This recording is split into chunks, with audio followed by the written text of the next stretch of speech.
नमस्कार दोस्तों, आप सभी का श्री जी हिंदी सर्च एजुकेशन पर बहुत बहुत स्वागत है। आज की क्लास में हम 1000 महत्वपूर्ण प्रश्नों की सीरीज का चौथा भाग पढ़ने वाले हैं। तो आइए क्लास की शुरुआत करते हैं आदिकाल के महत्वपूर्ण प्रश्नों से। आदिकाल के महत्वपूर्ण प्रश्न। प्रश्न 1,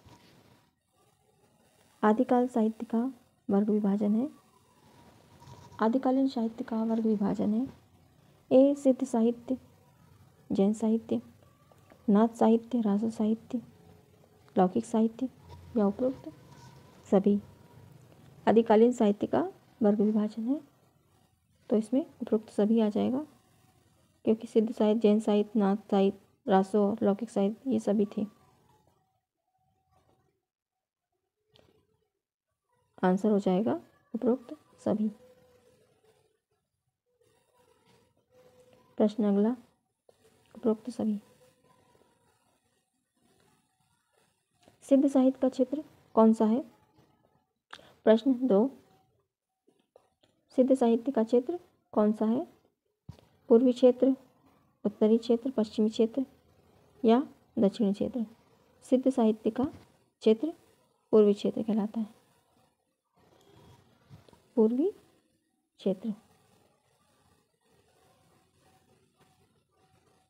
प्रश्न अगला, जैन साहित्य का क्षेत्र कौन सा था? जैन साहित्य का क्षेत्र पूर्वी क्षेत्र, पश्चिमी क्षेत्र, दक्षिणी क्षेत्र या उत्तरी क्षेत्र? जैन साहित्य का पश्चिमी क्षेत्र। अभी हमने क्या पढ़ा था? सिद्ध साहित्य का क्षेत्र पूर्वी और जैन साहित्य का पश्चिमी। प्रश्न 4, खुमार रासों में लगभग कितने छंद हैं? 2000, 3000, 4000 या 5000? खुमार रासों में लगभग 5000 छंद हैं। प्रश्न अगला, आदिकाल के अंतिम चरण के प्रसिद्ध कवि कौन है? आदिकाल के अंतिम चरण के प्रसिद्ध कवि कौन थे? ए, पुष्पदंत, स्वयंभू, अमीर खुसरो, अब्दुल रहमान। अंतिम चरण के प्रसिद्ध कवि अमीर खुसरो जी। अमीर खुसरो। खुमार रासों की प्रामाणिक प्रतियां कहाँ संग्रहित है? खुमार रासों की प्रामाणिक प्रति कहाँ संग्रहित की गई है? मथुरा संग्रहालय, ग्वालियर संग्रहालय, पुणे संग्रहालय या जयपुर संग्रहालय? इसका उत्तर होगा पुणे संग्रहालय। आदिकाल में खड़ी बोली का प्रयोग किस कवि ने किया था? आदिकाल में खड़ी बोली का प्रयोग किस कवि ने किया था? पुष्पदंत, विद्यापति, स्वयंभू या अमीर खुसरो? आदिकाल में खड़ी बोली का प्रयोग अमीर खुसरो जी द्वारा किया गया था। नारी की निंदा किस संप्रदाय में की गई थी? सिद्ध संप्रदाय, जैन संप्रदाय या बौद्ध संप्रदाय, नाथ संप्रदाय? नारी की निंदा नाथ संप्रदाय में की गई थी।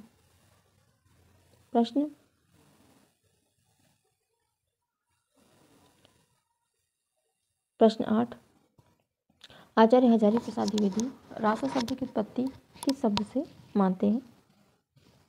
रसिक, रसायन, रासक या राजसूय? आचार्य हजारी प्रसाद द्विवेदी रासा शब्द की उत्पत्ति रासक शब्द से मानते हैं। उत्तर होगा रासक। प्रश्न 9, परमार्थ प्रकाश के रचनाकार हैं जो हिंदू, रामसिंह, अब्दुल रहमान या विद्यापति? परमार्थ रासों के रचनाकार जो हिंदू जी हैं। जो हिंदू की रचना है परमार्थ प्रकाश।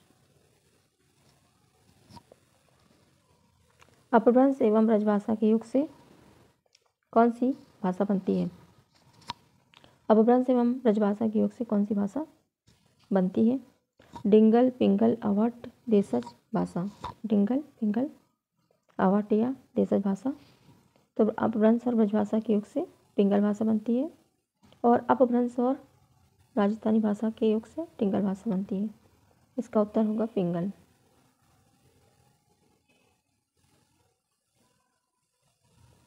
गोरखनाथ किसके अवतार माने जाते हैं? कृष्णा, राम, ब्रह्मा, शिव। गोरखनाथ किसके अवतार माने गए हैं? गोरखनाथ शिव के अवतार माने गए हैं। आदिकाल को बीज वपन काल किसने कहा था? आदिकाल को बीज वपन काल किसने कहा था? महावीर प्रसाद द्विवेदी, हजारी प्रसाद द्विवेदी, रामचंद्र शुक्ल या रामविलास शर्मा। आदिकाल को बीज वपन काल, आदिकाल को बीज वपन काल महावीर प्रसाद द्विवेदी जी द्वारा कहा गया था।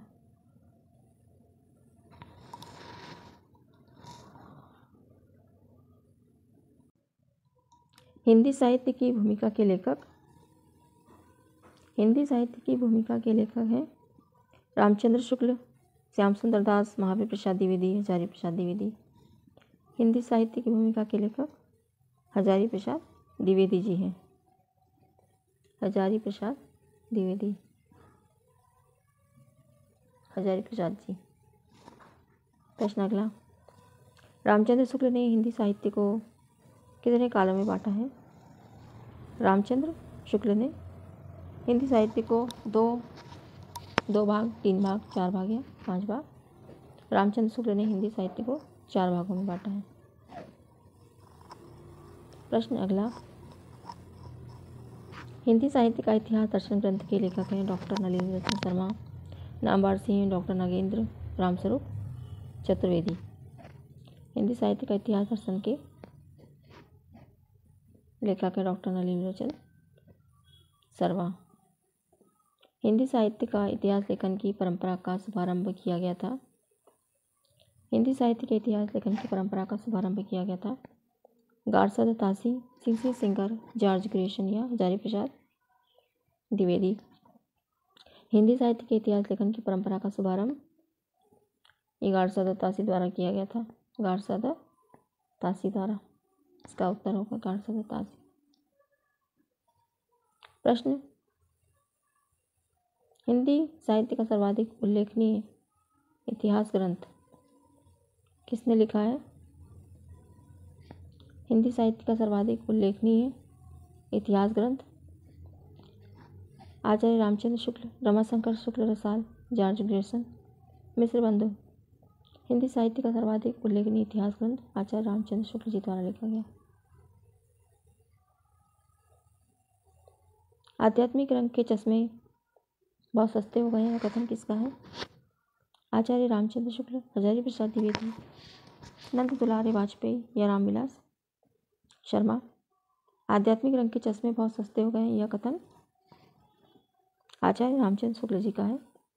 ये इम्पोर्टेंट भी है।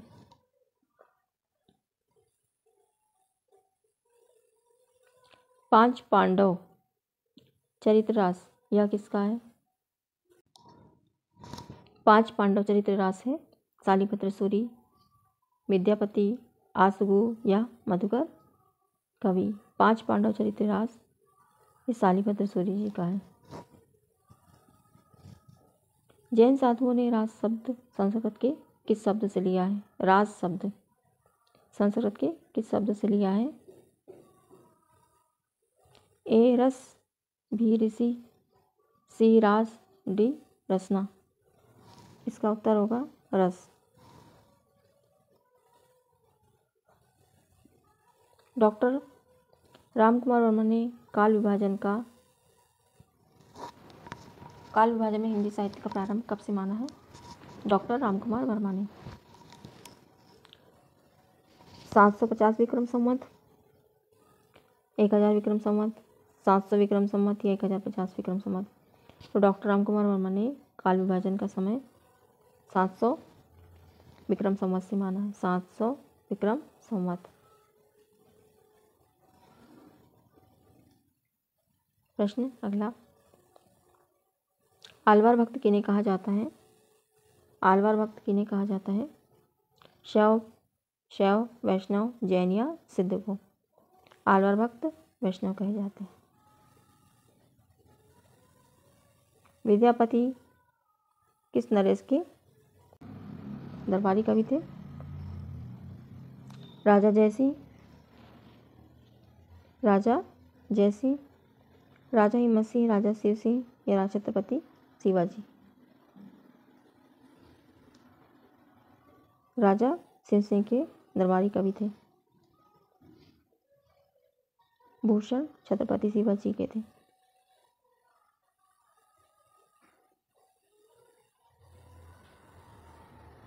सिद्ध साहित्य में मुख्य सिद्ध कवि थे सरहपा, सबरपा, लुईपा, डोम्बिपा, कडम्बा, कुरिप्पा या उपरोक्त सभी? सिद्ध साहित्य में मुख्य सिद्ध कवि कौन थे? सरहपा, सबरपा, लुईपा, डोम्बिपा, कडम्बा, कुकुरिप्पा, ये उपरोक्त सभी ये मुख्य सिद्ध साहित्य कवि थे। सबरपा के गुरु सरहपा थे। लुईपा सभी सिद्धों में श्रेष्ठ थे। अमीर खुसरो का जीवन काल क्या है? 1200 से 13 ईस्वी, 1250 से 1350, 1350 से 1400 ईस्वी, 1255 से 1324 ईस्वी। यही इसका उत्तर भी होगा, 1255 से 1324 ईस्वी। प्रश्न 26, अमीर खुसरो की ग्रंथों की संख्या मानी जाती है 100, 125, 150 या 200। अमीर खुसरो की ग्रंथों की संख्या 100 मानी जाती है। आदिकाल में खड़ी बोली का प्रयोग किस कवि ने किया है? खुसरो, विद्यापति, मधुकर कवि या कौशललाभ? आदिकाल में खड़ी बोली का प्रयोग खुसरो जी द्वारा किया गया। अमीर खुसरो। कछुल्ली रास के रचयिता हैं? कछुल्ली रास के रचयिता हैं प्रज्ञा तिलक, जगनिक, विजयपाल रासो, कौशललाभ। कछुल्ली रास के रचनाकार प्रज्ञा तिलक है। प्रज्ञा तिलक।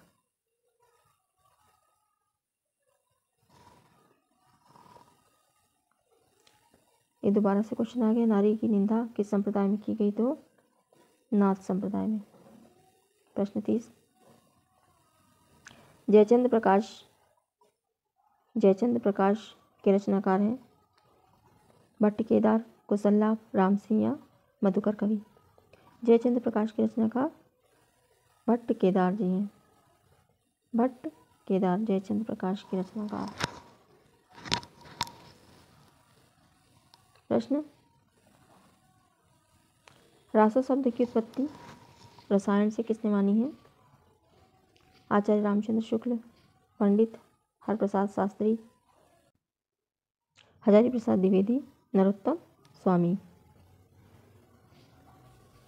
रासो शब्द की उत्पत्ति रसायन से किसने मानी है? तो आचार्य रामचंद्र शुक्ल। उत्तर होगा इसका आचार्य रामचंद्र शुक्ल। पुष्पदंत का समय माना जाता है 8वीं शताब्दी, 19वीं शताब्दी, 10वीं शताब्दी या 9वीं शताब्दी? पुष्पदंत का समय 10वीं शताब्दी माना जाता है। 10वीं शताब्दी। इन्हें पुण्य या पुष्प भी कहा जाता है। अभिमान वीरू इन्होंने खुद को कहा था। 10वीं शताब्दी। अपभ्रंश एवं ब्रजभाषा के युग से कौन सी भाषा बनती है? पिंगल। ये भी दोबारा क्वेश्चन आ गया है। डॉक्टर नरोत्तम स्वामी रासो शब्द की उत्पत्ति किस शब्द से मानते हैं? रास, रस या रासक या रसिक? डॉक्टर नरोत्तम स्वामी रासो शब्द की उत्पत्ति रसिक शब्द से मानते हैं। प्रश्न 35, अपभ्रंश एवं डिंगल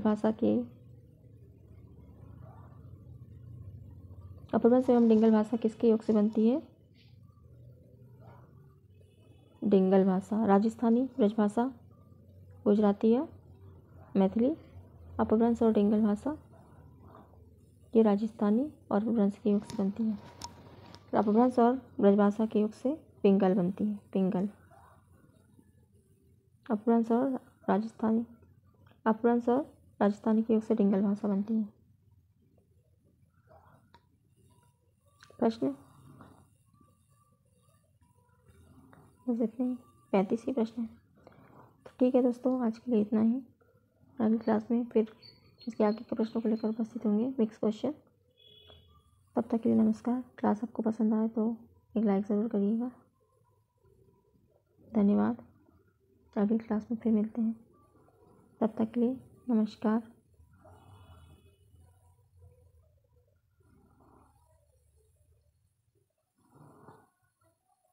थैंक यू।